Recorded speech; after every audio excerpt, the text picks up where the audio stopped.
Bismillahirrahmanirrahim. Assalamualaikum warahmatullahi wabarakatuh.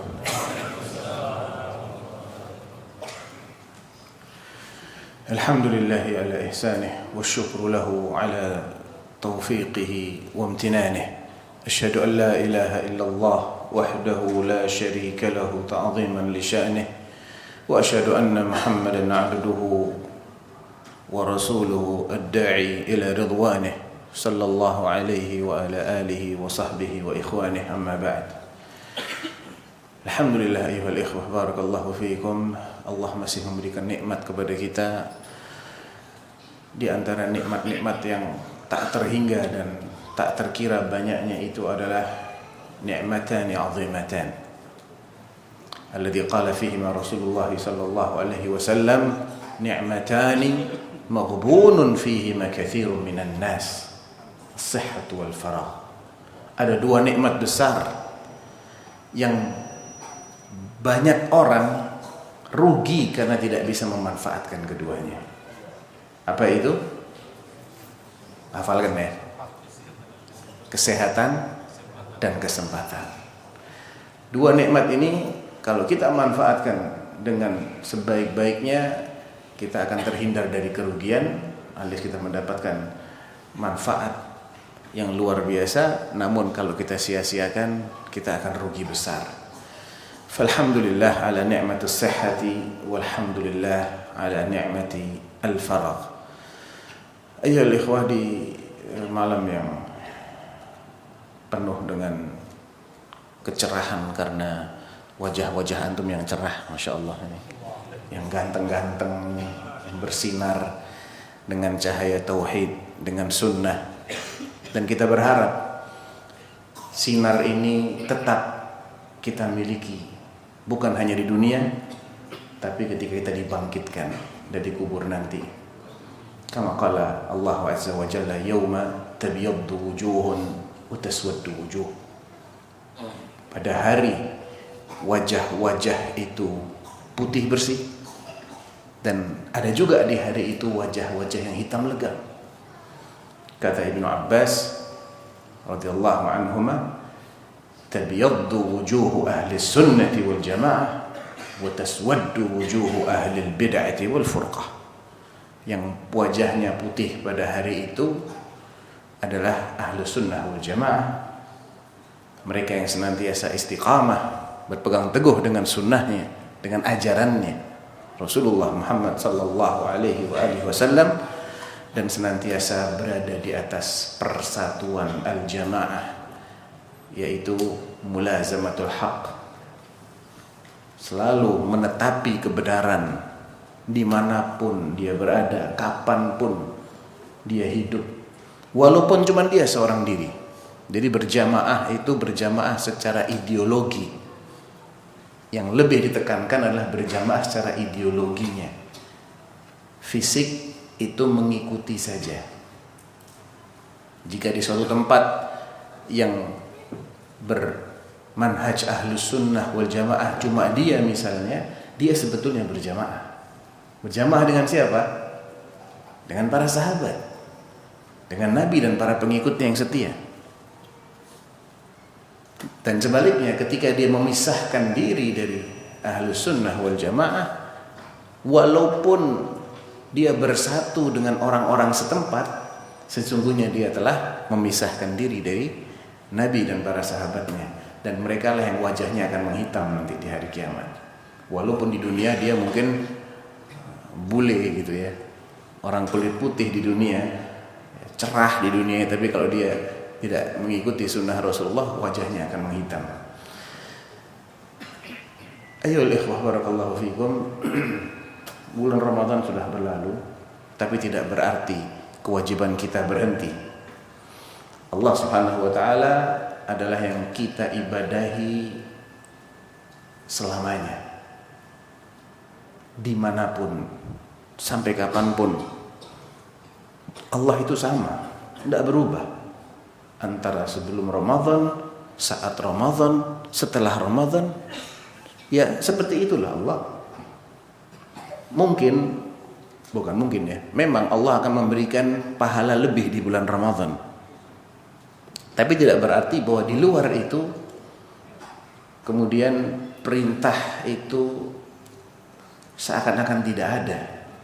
Lah, sama Allah memerintahkan kita untuk istiqamah di atas ibadah ini fi qoulihi ta'ala wa'bud rabbaka hatta ya'tiyakal yaqin. Tetaplah engkau mengabdikan dirimu, mengibadahi Rabbmu. Rabb di sini juga meliputi al-ilah. Ya, kata-kata Rabb dalam Al-Qur'an itu jika disebut sendirian dia juga mewakili al-ilah. Demikian juga kata-kata ilah disebut sendirian dia juga mewakili ar-Rabb. Tapi kalau disebut bersamaan dalam satu rangkaian maka masing-masing punya pengertian sendiri. Seperti fakir dan miskin, seperti Islam dan iman. Dan wa'bud rabbaka, tetaplah engkau mengibadahi Rabbmu, penciptamu, penguasamu, pengatur segala urusanmu, dan yang kau ibadahi satu-satunya itu hatta, sampai kapan? Ya'tiyakal yaqin, datang kepadamu apa yang kamu yakini bakal datang kepada setiap orang, yaitu al-maut. Kullu nafsin dha'iqatul maut. Innaka mayyitun wa innahum mayyitun. Engkau wahai Rasulullah bakal mati dan mereka juga bakal mati. Ini sesuatu yang kita yakini semua.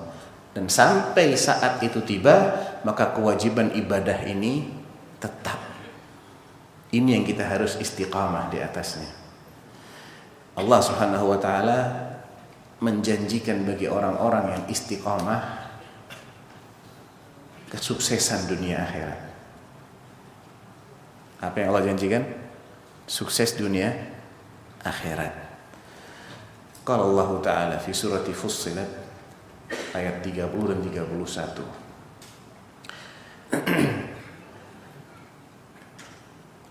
Yaqul a'udzu billahi minasy syaithanir rajim. Innal ladzina qalu rabbuna Allah.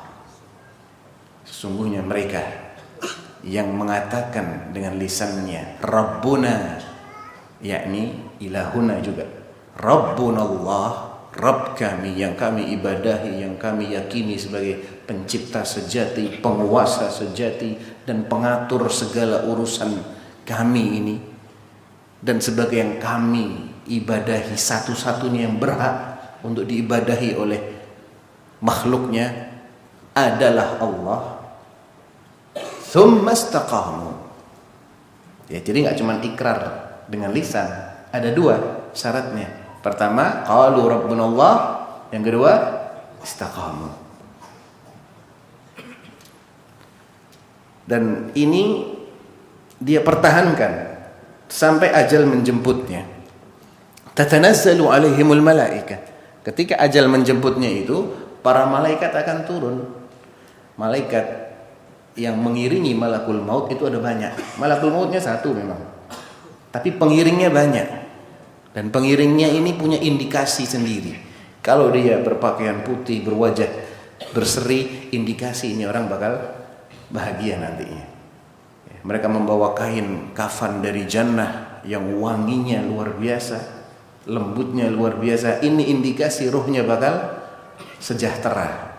Tapi kalau sebaliknya, yang datang para pengiring adalah sudul wujuh, wajahnya menghitam, ya, membawa kain yang terbuat dari bulu domba yang sangat kasar,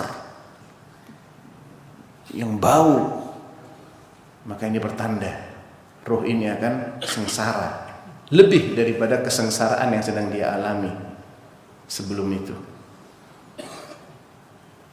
Tatanazzalu alaihimul malaika.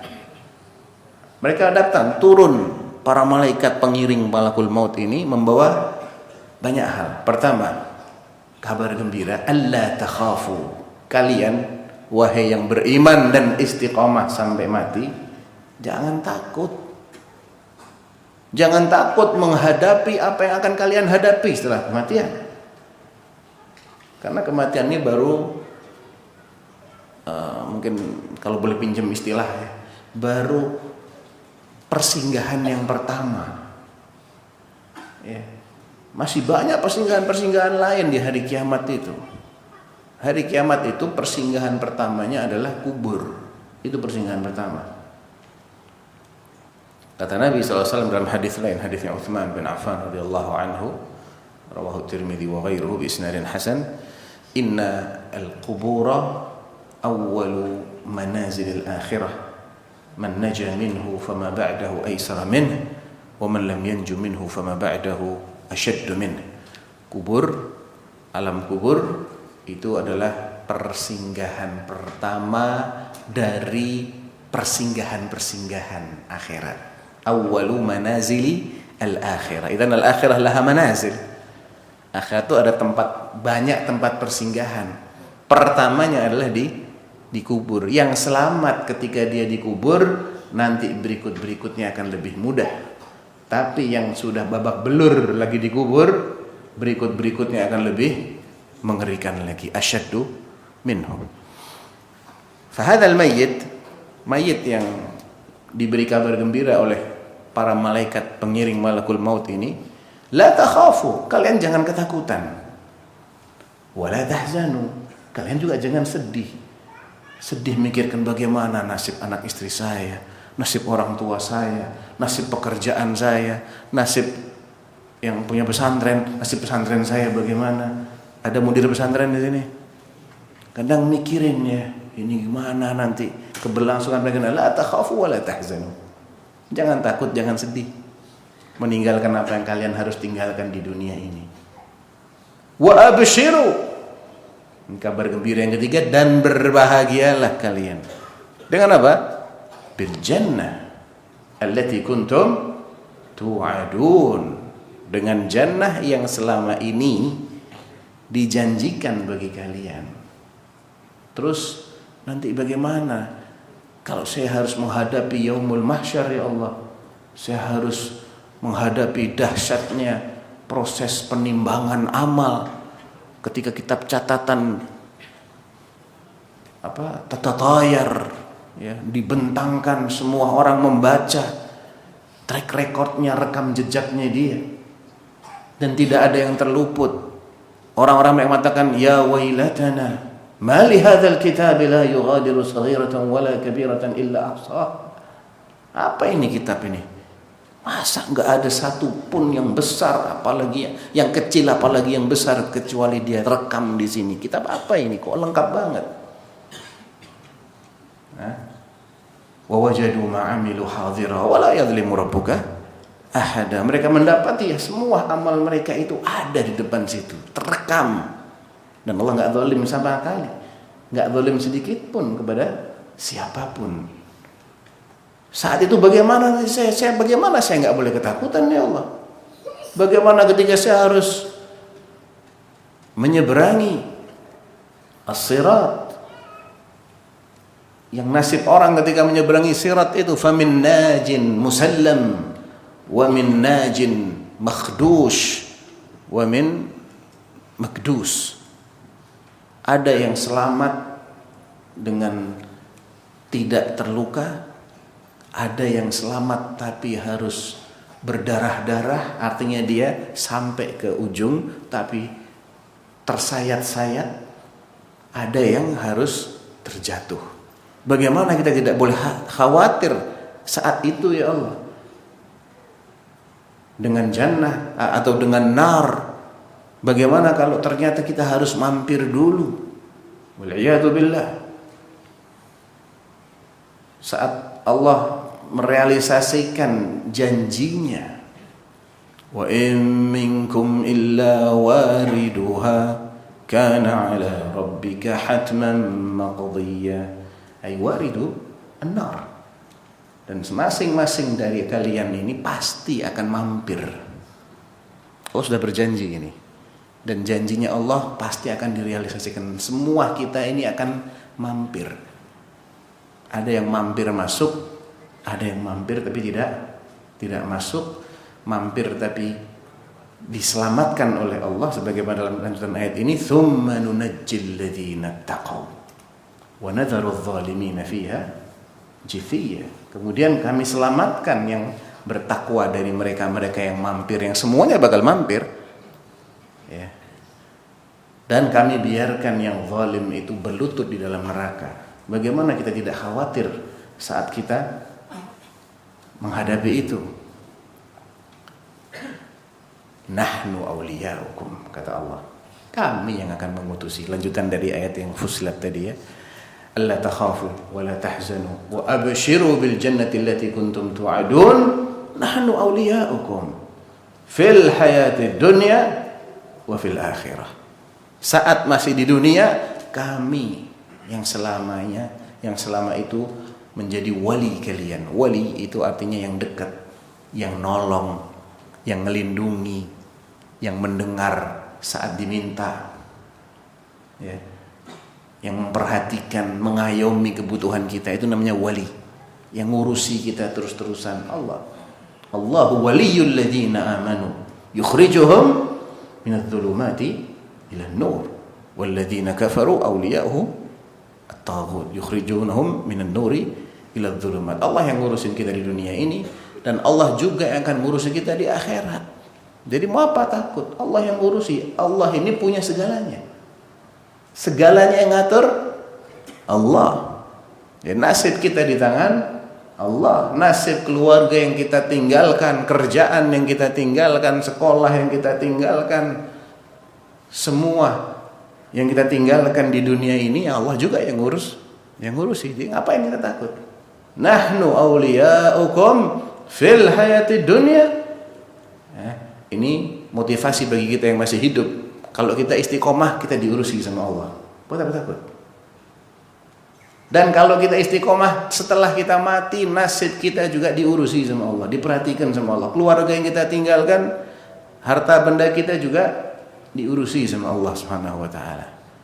Setelah kita dihidupkan lagi di hari kiamat nanti, dibangkitkan dari kubur, menghadapi peristiwa-peristiwa hari kiamat, Allah juga yang ngurusi kita. Buat apa? Takut. Buat apa sedih? Nahnu awliyaukum fil hayatid dunya wa fil akhirah. Walakum fiha ma tashtahi anfusukum walakum fiha ma tad'un. Dan di akhirat nanti, di jannah yang sudah dijanjikan untuk kalian yang iman dan istiqomah itu, semua yang kalian inginkan, yang kalian dambakan, yang kalian impikan ada. Semua yang kalian minta dikasih. Ya. Nuzulan min ghafurir rahim. Ya, sebagai karunia, pemberian dari Allah Subhanahu wa taala yang Maha Pengampun lagi Maha Penyayang. Itu yang Allah janjikan bagi orang yang beriman dan istiqomah. Di surah Al-Ahqaf ayatnya mirip seperti itu. Innal ladzina qalu rabbunallahu tsumma istaqamu fala khaufun 'alaihim wala hum yahzanun. Ulaika ashabul jannati khalidina fiha jazaa'an bima kanu ya'malun. Ya. Mereka tidak takut, tidak sedih, dan merekalah ahlul jannah, ashabul jannah, penduduk-penduduk jannah yang kekal di dalamnya. Dan itulah balasan terhadap apa yang mereka perbuat. Jadi yang penting itu ayyuhal ikhwah adalah bagaimana kita tetap istiqomah. Istiqomah ini kunci agar semua jerih payah kita ini membuahkan hasil sesuai yang kita harapkan. Dan istiqomah itu lebih berat daripada sekedar masuk Islam. Mudah kok masuk Islam, itu gak sulit, sangat mudah. Secara zahir masuk Islam dengan 2 kalimat, tapi istiqomahnya ini gak cukup dengan 2 kalimat. Plus macam-macam. Plus sholat 5 waktu dia harus jaga, saum Ramadan dia harus laksanakan, kalau dia kena wajib zakat dia harus bayar zakatnya, ya. Kalau dia punya kelebihan rezeki lagi dia harus berangkat haji. Itu yang zahir-zahir. Yang di luar itu juga masih banyak. Dia harus senantiasa melaksanakan kewajiban-kewajiban yang lain-lain, dan dia harus senantiasa menjauhi larangan-larangan. Ketika dia terjerumus dalam dosa, dan pasti akan terjerumus dalam dosa, harus segera taubat. Itu bagian dari istiqomah. Dan ini yang menjadi kunci keselamatan kita. Sekarang istiqomah ini tentu ada kadar minimalisnya dan ada kadar maksimalnya, kadar sempurnanya. Ya, Allah Subhanahu wa taala juga menjelaskan hakikat itu di surah surah Fussilat juga. Thumma awrathna al-kitaba alladhina istafayna min ibadina. Maka kemudian kami wariskan Alkitab ini, Al-Quran ini kepada hamba-hamba kami yang terpilih. Faminhum, di antara mereka yang terpilih untuk mewarisi Al-Quran, minal muslimin maksudnya, di antara umat Islam ini ada yang zalimun li nafsih, menzalimi dirinya sendiri.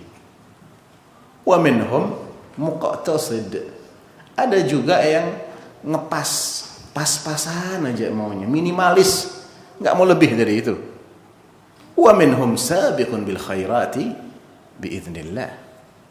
Dan ada juga yang berlomba-lomba dan selalu terdepan dalam berbagai kebaikan, berbagai macam kebaikan, dia yang paling depan atas izin Allah. Yang zalimun li nafsihi ini kurang istiqomah dia. Memang dia tidak sampai keluar dari Islam, tapi ini membahayakan dirinya sendiri, ya, karena berarti dia membuka peluang untuk dirinya untuk mampir di neraka, walaupun tidak selama-lamanya. Tapi siapa yang mau mampir di neraka hatta sesaat? Ngeri ya ayyuhal ikhwah, ya, jangan pernah berpikir nggak apa-apa deh kalau mampir di neraka semenit 2 menit. Ittaqillah. Nabi SAW mengatakan yu'ta bi an'ami rajulin min ahli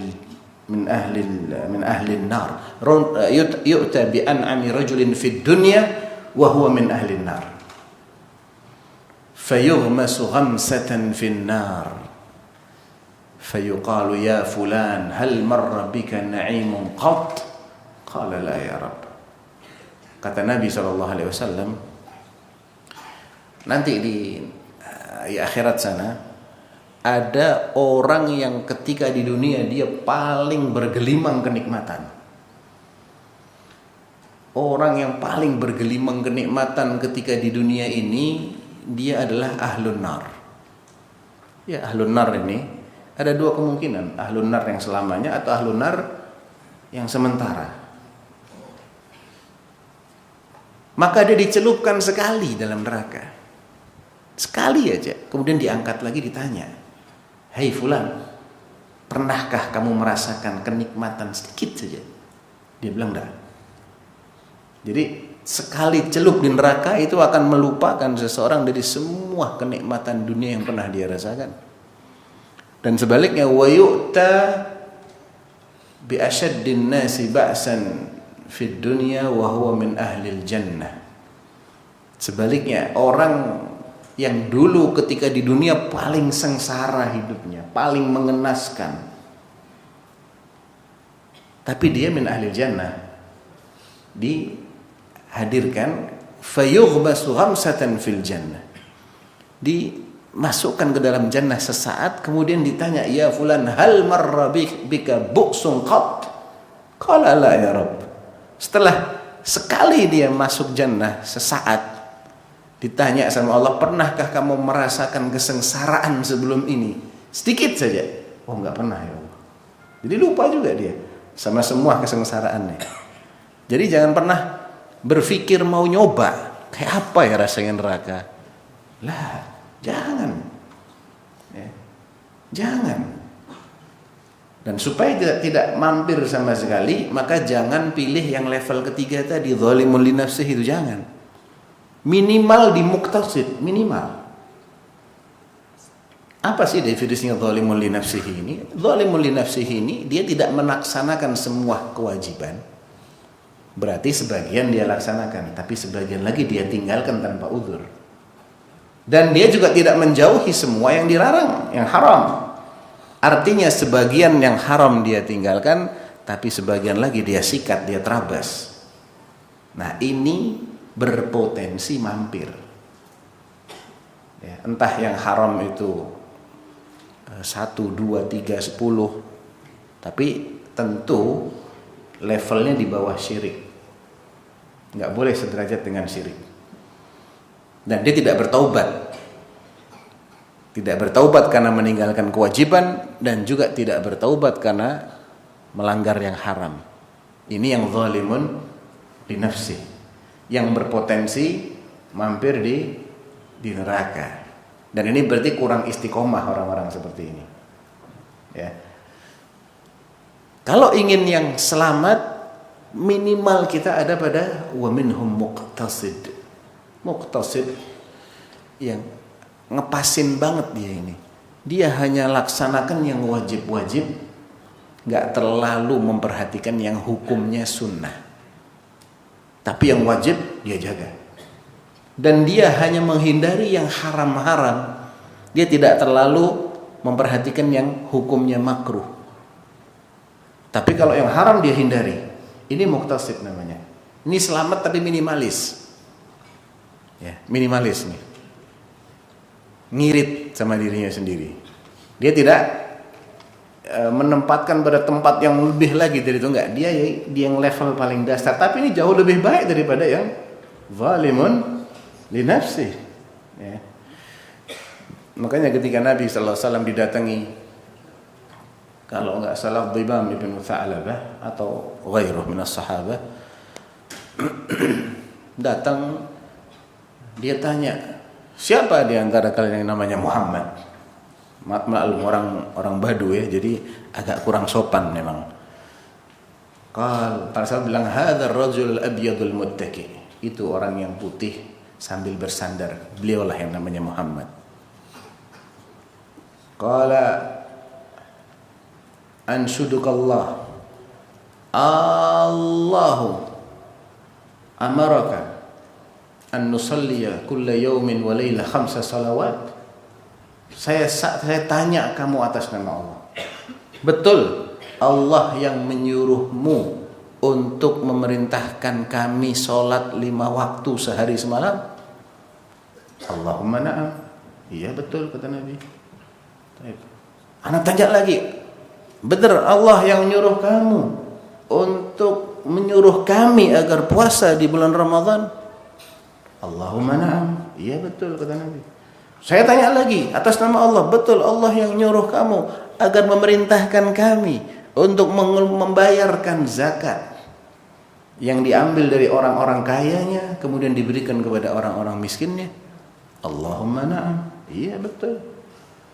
Dia cuma tanya beberapa hal saja, karena ketika itu syariat yang turun baru itu, yang lain-lain belum. Jadi sebatas yang sampai kepada dia ingin konfirmasi. Benar nih, Allah nyuruh kamu agar kamu sampaikan kepada kami begini-begini. Iya betul. Qala la azidu ala hadza wala anqus. Ya sudah, kalau gitu saya tidak mau lebih dari ini dan tidak akan ngurangi lagi yang ini. Ngepas, ya, minimalis. Ini Islam tapi Muslim minimalis, tapi bagus ini. Apa kata Nabi? Aflaha in sadaq. Oh, dia bakal beruntung kalau dia serius ngomong kayak gitu.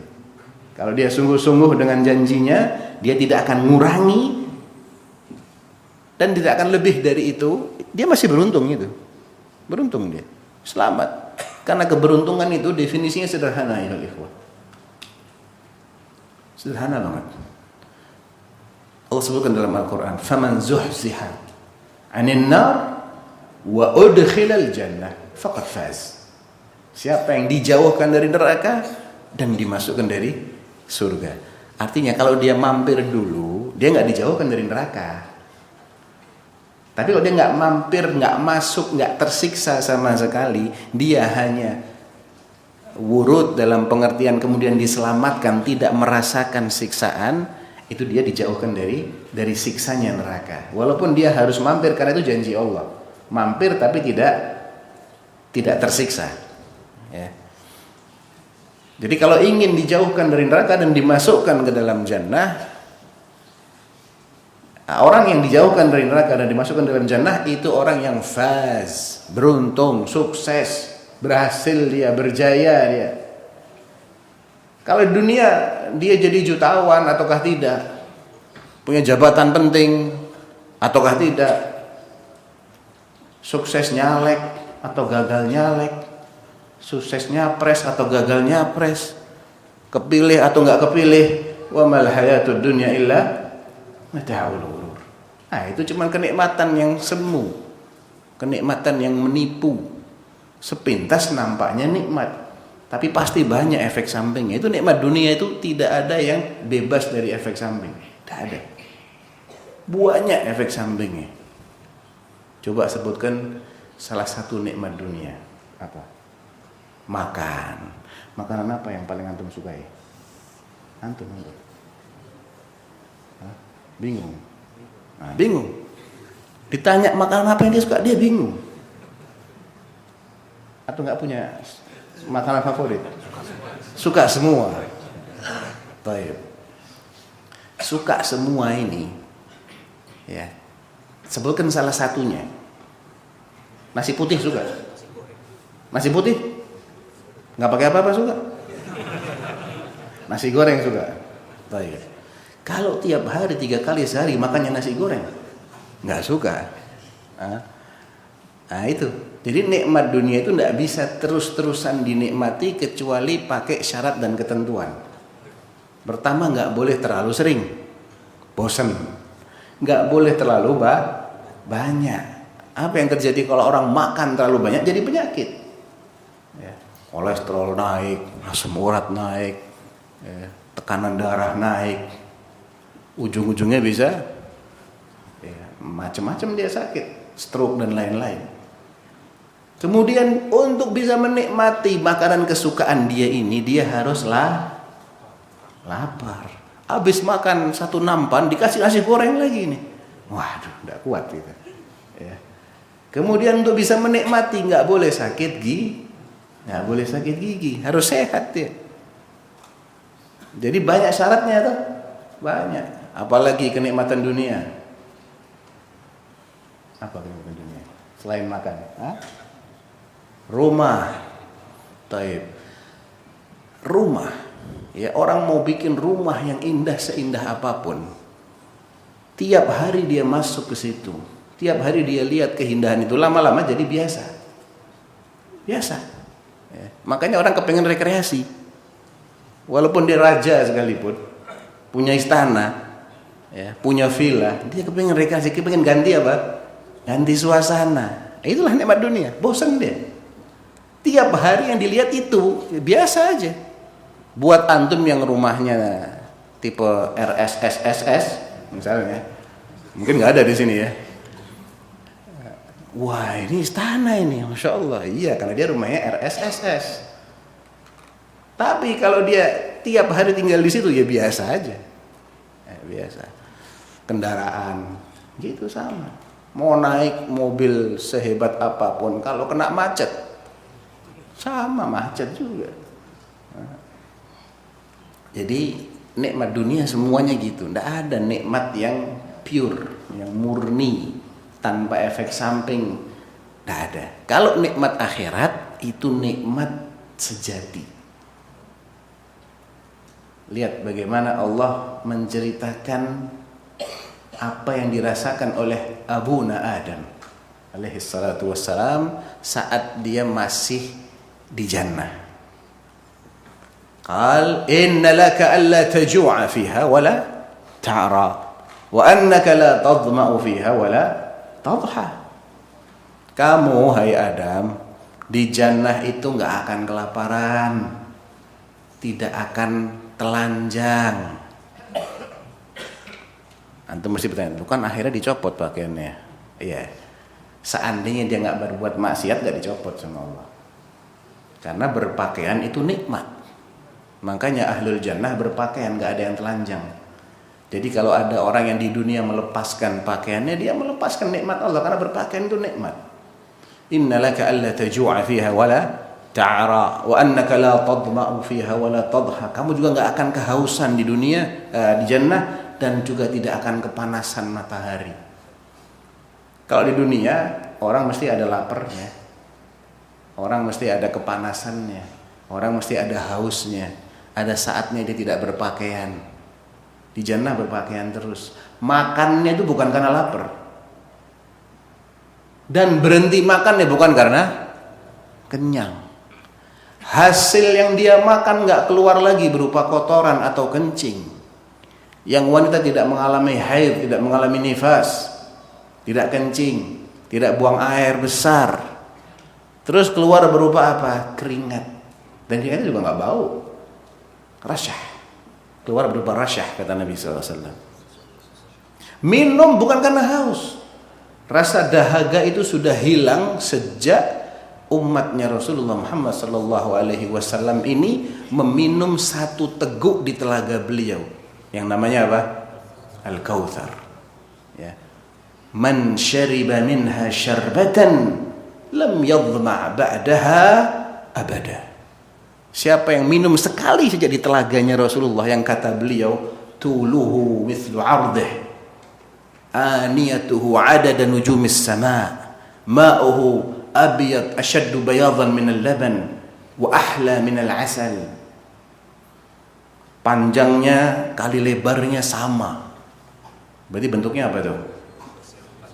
Persegi empat atau bunder? Bujur sangkar atau bunder? Ya, karena panjang sama lebarnya sama. Kemudian airnya lebih putih dari susu, lebih manis dari madu. Ya. Siapa yang jumlah gayung-gayungnya sebanyak bintang di langit, siapa yang meminum satu teguk dari telaga itu tidak akan haus lagi selamanya. Hatta di jannah dia nggak akan kehausan. Nah, sudah hilang itu. Istilahnya haus sudah hilang dengan minum satu teguk. Jadi ahlul jannah kalau minum bukan karena haus, berhenti minum bukan karena apa lawannya haus? Kembung, bukan ya. Ya, pokoknya kenyang minum lah, apa itu istilahnya. Orang Arab bilang ar-ray. Ya, ada al-atash, ada ar-ray. Al-atash itu haus, ar-ray itu lawannya. Orang yang merasa tidak kehausan itu namanya rayyan. Makanya ada pintu jannah namanya babur rayyan yang akan dimasuki oleh orang-orang yang rajin puasa. Karena biasanya orang ketika puasa itu kan haus. Allah memberikan ganjaran, dia masuk melalui pintu orang-orang yang tidak akan kehausan. Jadi orang di jannah ini minum juga bukan karena haus, seneng-seneng toh. Makannya apa? Ya seneng-seneng. Minumnya ya seneng-seneng. Habis itu nggak kembung, nggak kekenyangan, nggak harus BAB, nggak harus BAK. Perempuan yang nggak pernah haid, nggak pernah nifas, nggak pernah buang ingus, bersih semua. Ya. Azwajun mutahharah, istri-istri yang dibersihkan. Kalau istri kita di dunia ini mau mandi, dia 5 kali datang haid tetap haid dia, betul. Tetap nggak bisa lepas dari fitrahnya manusia yang dia harus mengalami haid, harus buang ingus, ya harus buang air kecil, buang air besar. Manusia hidup kok.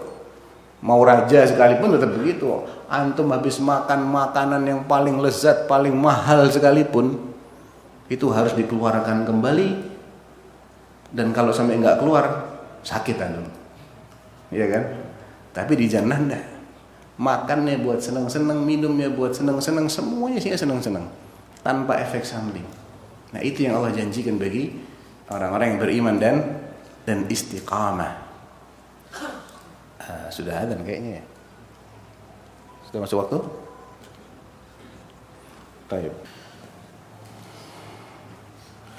Tayyib ayyuhal ikhwah. Jadi kalau kita sudah mendapat gambaran tentang apa yang Allah janjikan bagi orang-orang yang istiqomah, kira-kira ini pertanyaan berikutnya apa? Cara istiqomah. Sepakat ya? Ya kita sudah tahu lah istiqomah, Masya Allah faedahnya begini. Sekarang caranya bagaimana? Tadi kita juga sudah tahu kadar minimal kita untuk mencapai level istiqomah tadi adalah dengan apa tadi? Murojaah sedikit. Minimalisnya apa tadi? Laksanakan semua kewajiban, jauhi semua yang haram. Ya. Kalau sampai tergelincir dalam maksiat, segera taubat. Jadi istiqomah itu bukan berarti nggak pernah berbuat dosa. Nggak ada manusia kayak gitu, ya, nggak ada. Tapi kalau berbuat dosa segera bertaubat. Ya. Berarti pertanyaan berikutnya, bagaimana cara kita istiqomah, sedikit banyak terjawab. Kira-kira cara pertama ya? Iya, untuk bisa melaksanakan perintah itu kita harus apa dulu? Harus tahu dulu apa yang Allah perintahkan. Betul nggak? Untuk menjauhi larangan kita juga harus tahu apa yang Allah larang. Nah, kira-kira materi seperti itu dapat nggak di perkuliahan? Nah, dapat nggak di koran, di majalah? Tergantung majalah apa yang dibaca. Tapi materi seperti itu biasanya di sini nih, di masjid, ya, di pesantren, di kajian-kajian ilmiah, daurah-daurah ilmiah. Nah, itu materi yang mengajarkan apa yang seharusnya kita laksanakan dan apa yang harus kita hindari. Jadi cara yang pertama adalah berilmu. Taib. Yang kedua, setelah kita berilmu, masuk satu tak yang jawab di sini. Setelah kita berilmu, kita amalkan.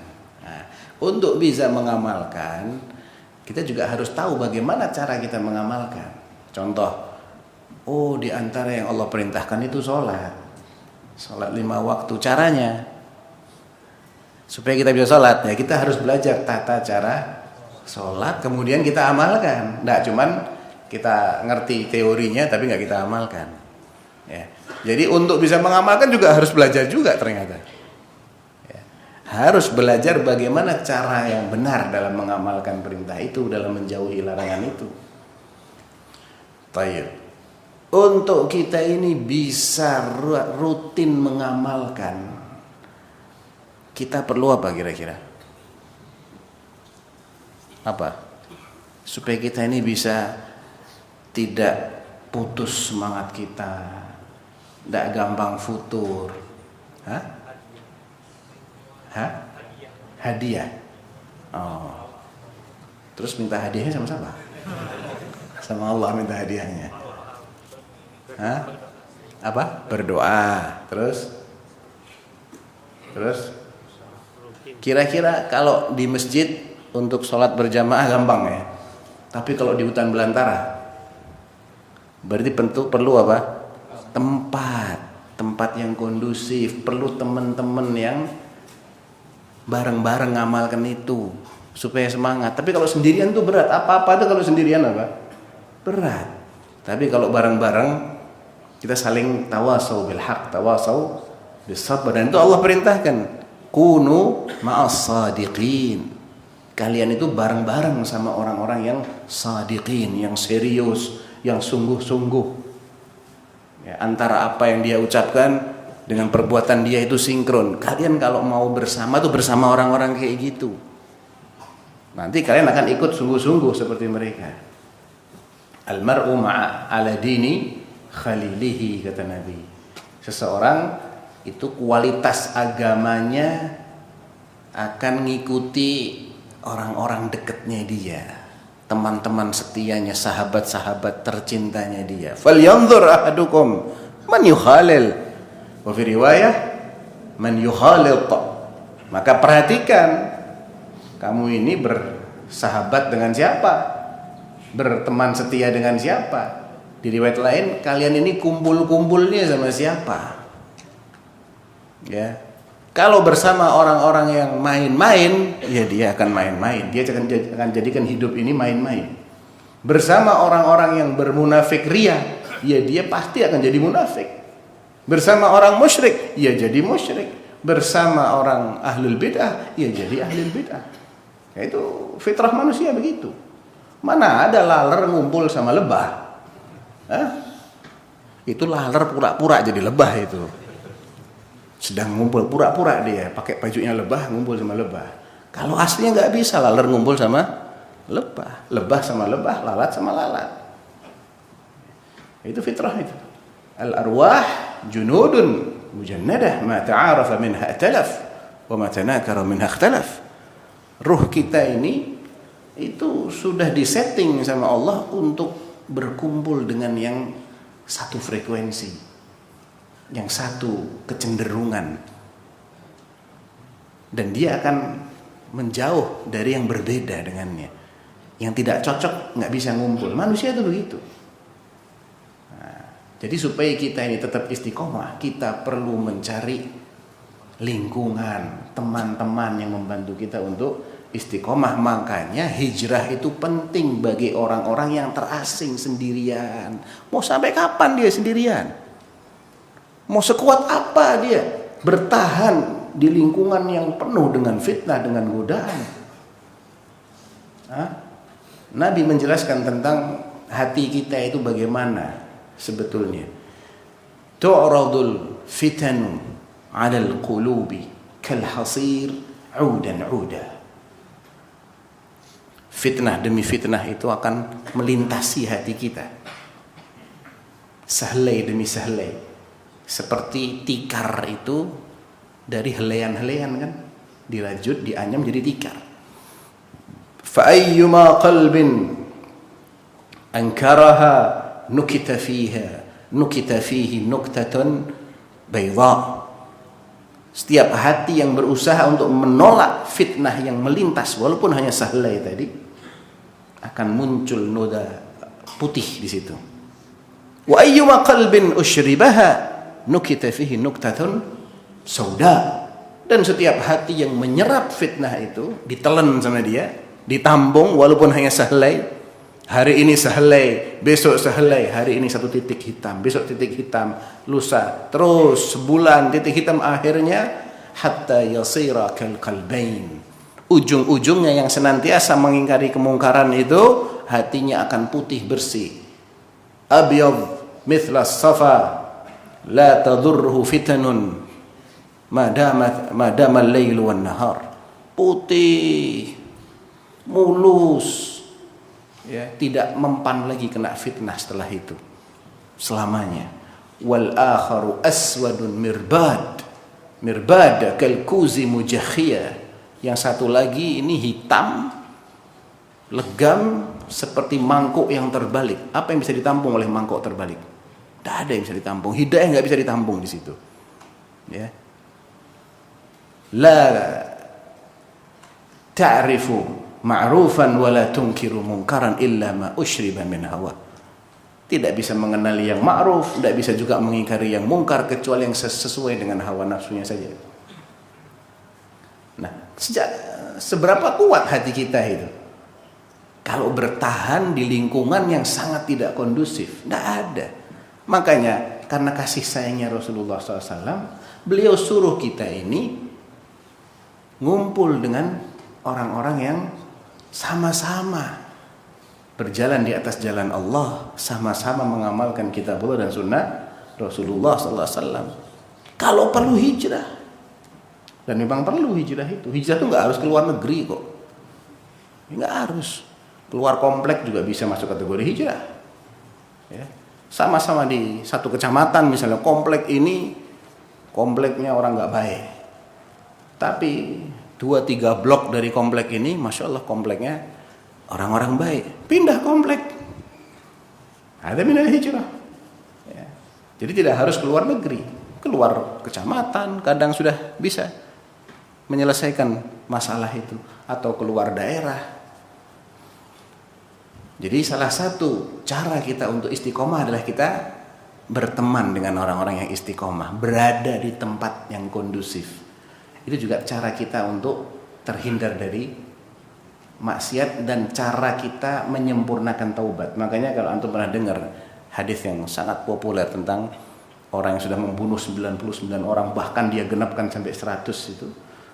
Apa yang dianjurkan oleh seorang alim agar dia ini bisa bertaubat? Dia suruh apa? Suruh hijrah. Karena kampungmu tuh kampungnya penjahat, kampungnya preman. Kamu pindah ke sana, kampung lain sana. Di sana banyak orang-orang yang bertakwa kepada Allah. Kamu habiskan sisa umurmu beribadah kepada Allah bersama mereka. Belum sampai ke kampung yang dituju, di tengah jalan dia sudah dipanggil oleh Allah.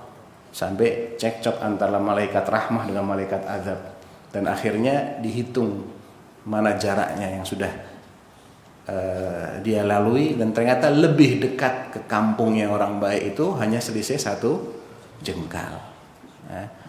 Dan itu janji Allah, wa may yakhruj min baitihi muhajiran ila Allah thumma yudrikuhul maut faqad waqa'a ajruhu ala Allah.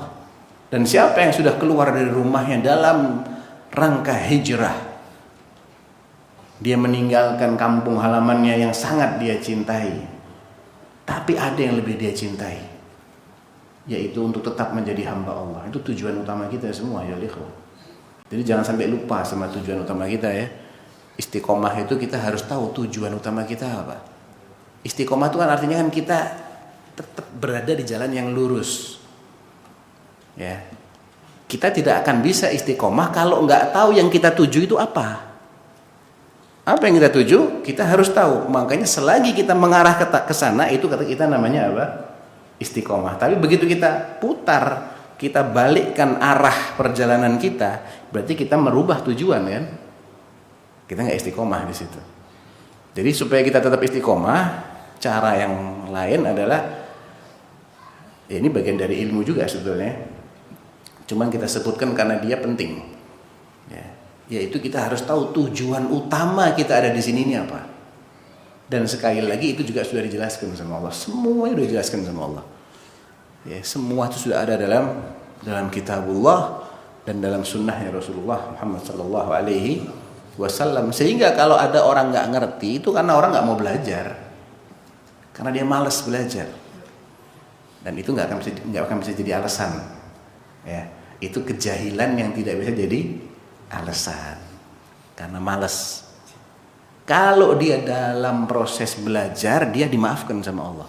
Yang penting terus ya belajarnya. Ya, jangan cuma belajar di tahun pertama besok nggak mau belajar lagi, itu nggak istiqomah namanya. Jadi belajar pun juga perlu istiqomah.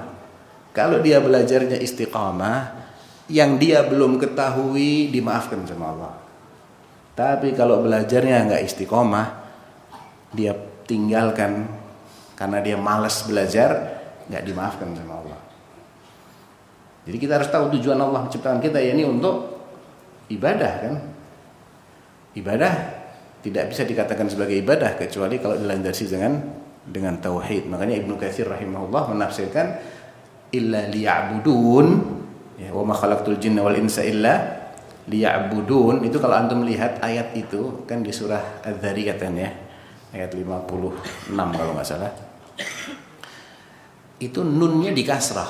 Betul enggak? Illa liya'buduni. Nunnya di kasrah. Karena aslinya adalah illa liya'buduni. Ya-nya dibuang. Huruf ya-nya itu dibuang. Disisakan kasrahnya sebagai tanda bahwa aslinya ayat itu adalah illa liya'buduni, agar mereka mengibadahiku kata Allah. Ibnu Katsir rahimahullah menafsirkan ay liyuwahhiduni. Arti dari ibadah di sini adalah mentauhidkan Allah. Karena ibadah tanpa tauhid itu bukan ibadah. Itu syirik namanya, itu kufur namanya. Allah mengatakan wa ma umiru illa liya'budullaha mukhlishina lahuddin. Jadi tujuan utama kita ini tetap menjadi orang yang bertauhid dalam setiap ucapan dan perbuatan kita. Supaya istiqomah harus dijaga terus tauhidnya, ditingkatkan terus kualitas tauhidnya. Jadi ngaji tauhid itu tidak pakai berhenti. Salah besar kalau ada orang mengatakan at-tauhid fahimna. Oh, udah paham tauhid kita, udah hatam kita tauhid, ya, ikut daurah berapa kali, Shalatul Usul udah ikut, ini udah ikut. Iya. Tetap inti harus belajar terus untuk menjaga tauhid ini. Meningkatkan, karena yang namanya fitnatus syubhat itu juga nggak ada berhentinya. Yang kemarin nggak jadi syubhat, hari ini jadi syubhat, besok jadi syubhat. Kalau kita nggak perkuat lagi amunisi kita, gimana kita akan menghadapi syubhat yang banyak ini? Sama. Dan kalau sampai kita kecolongan di sini, amal kita runtuh semuanya. Bagian dari istiqomah ya ikhwah. Bagian dari istiqomah.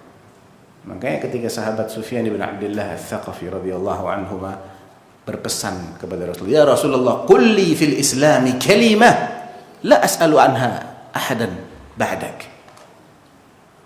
Sampaikan kepadaku satu pesan, satu kalimat sebagai pedoman yang setelah ini aku nggak perlu tanya lagi kepada orang lain. Qul amantu billah tsumma istaqim. Katakan aku beriman kepada Allah, lalu istiqomah di situ. Ya, ini singkat padat, tapi perealisasiannya perlu belajar terus, ya.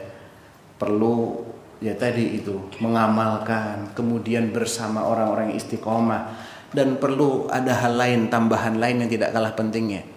Perlu sikap cuek. Lu kok cuek, Ustaz? Iya. Cuek sama omongan orang. Cuek sama bulian orang, sama ejekan orang. Itu penting loh itu. Penting pakai banget itu. Kalau nggak percaya antum buka surat Al-Maidah ayat 54. Madza qala Allahu fiha? Yaqul ya ayyuhalladzina amanu.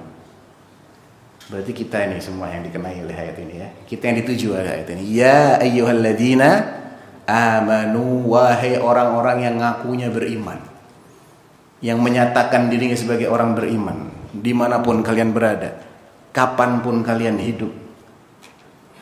May yartadda minkum an dini, barang siapa di antara kalian itu murtad dari dinnya.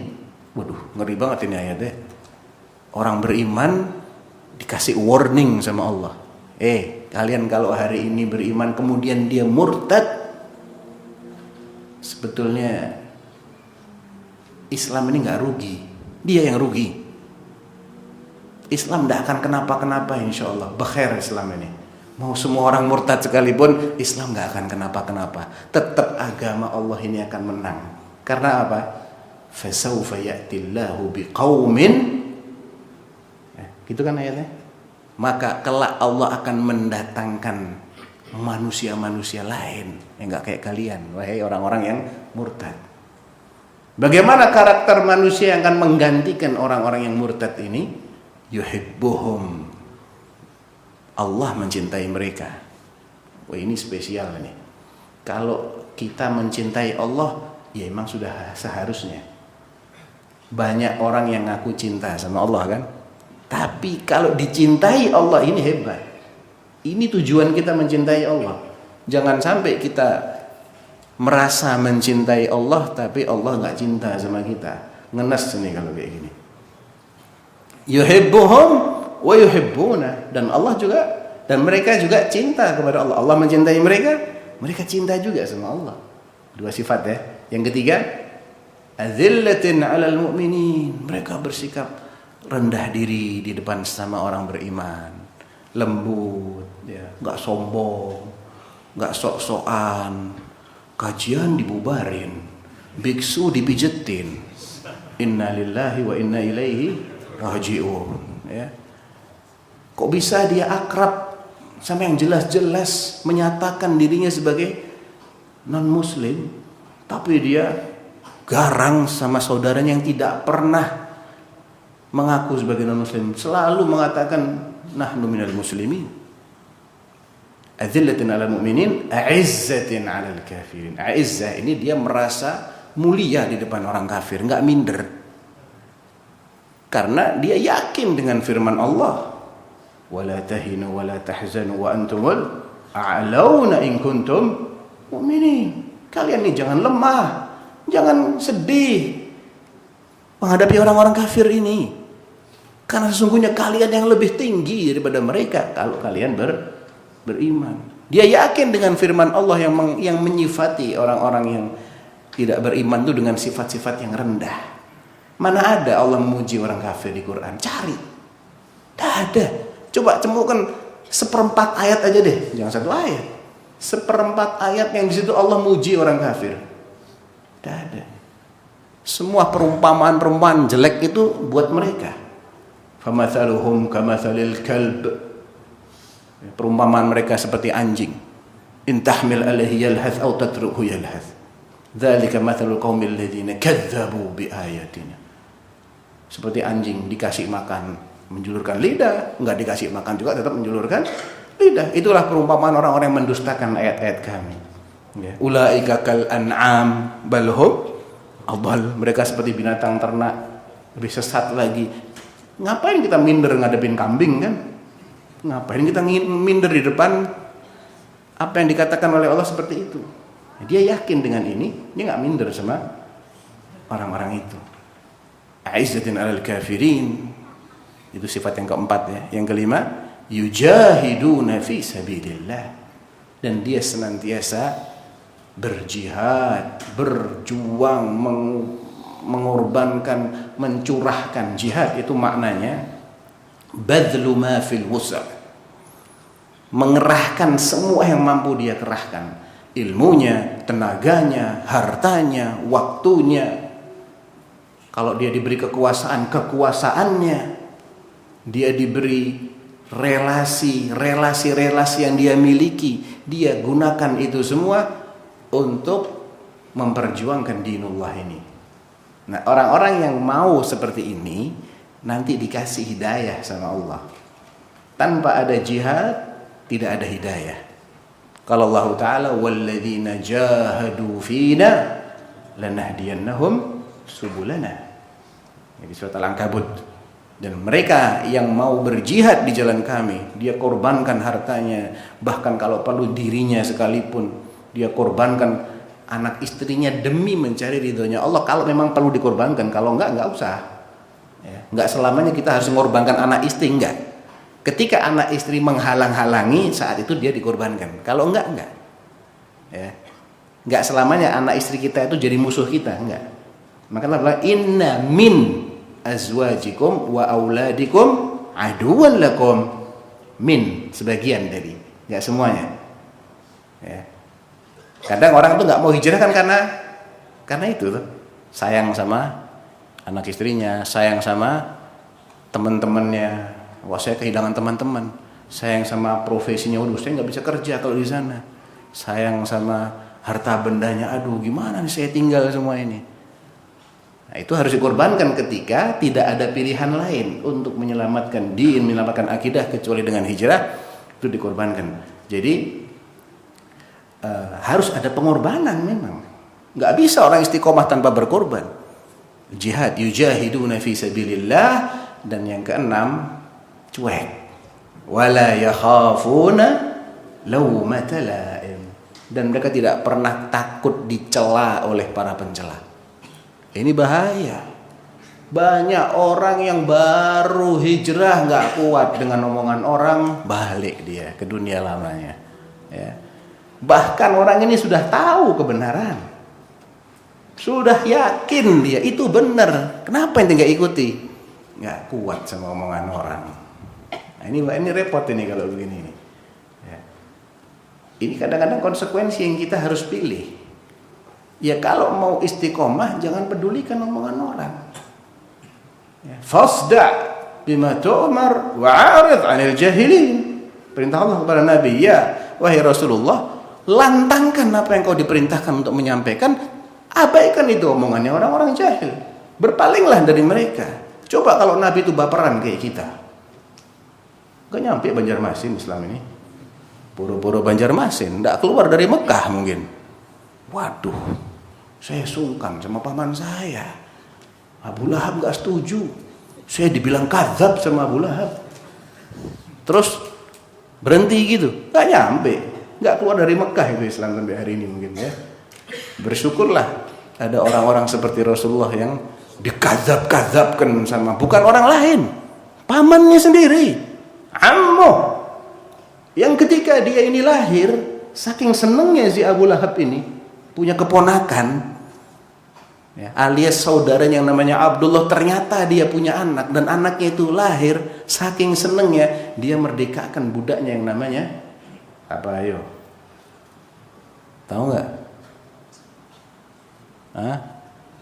Suwaibah. Suwaibah itu maulatu Abi Lahab, bekas budaknya Abu Lahab, dimerdekakan buat ngurusi Rasulullah, jadi ibu susunya Rasulullah bahkan kan, sebelum disusui oleh Halimatus Sa'diyah, dan sebelum dan juga karena yang nyusui Rasulullah itu ada 3, ibunya sendiri tentu, Suwaibah, dan kemudian Halimatus Sa'diyah.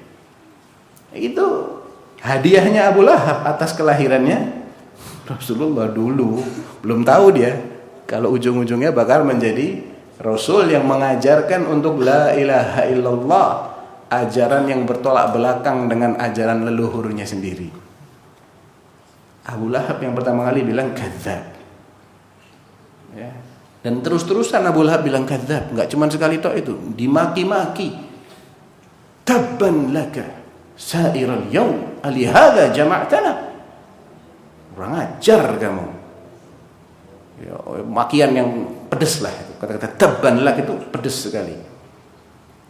Hanya untuk ini kau kumpulkan kami di sini, sampai turun surat tabbat yada abi lahabin wa tabb, dan seterusnya. Ya. Jadi kalau Rasulullah itu kupingnya tipis, tahu artinya kuping tipis? Gampang baper, gampang tersinggung, gampang loyo kalau dikritik, nggak keluar dari Mekah itu Islam, ya. Apalagi nyampe Indonesia mustahil, ya. Bersyukurlah karena Nabi adalah orang yang tidak pernah mempedulikan omongan orang. Bersyukurlah karena para sahabat beliau mengikuti jejak beliau.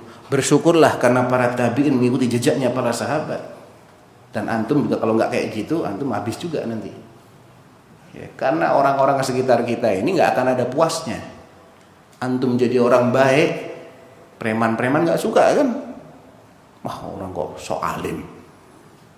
Kalau jadi orang remek, jadi preman, orang-orang yang baik nggak suka.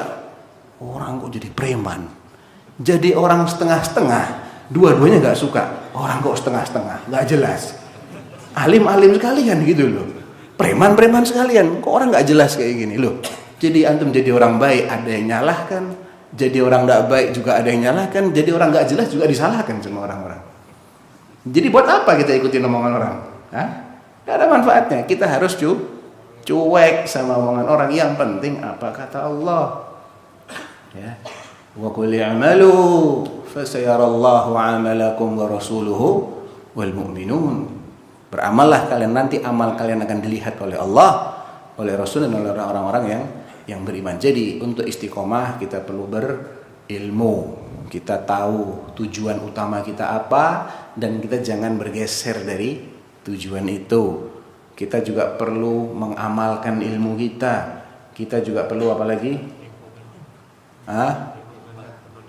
Ya, berkumpul bersama-sama dengan orang-orang yang saleh, berada di tempat yang kondusif. Kita juga perlu mujahadah, bersungguh-sungguh, korban. Apa yang bisa kita korbankan, kita korbankan. Karena sejatinya itu korbannya buat kita sendiri kok.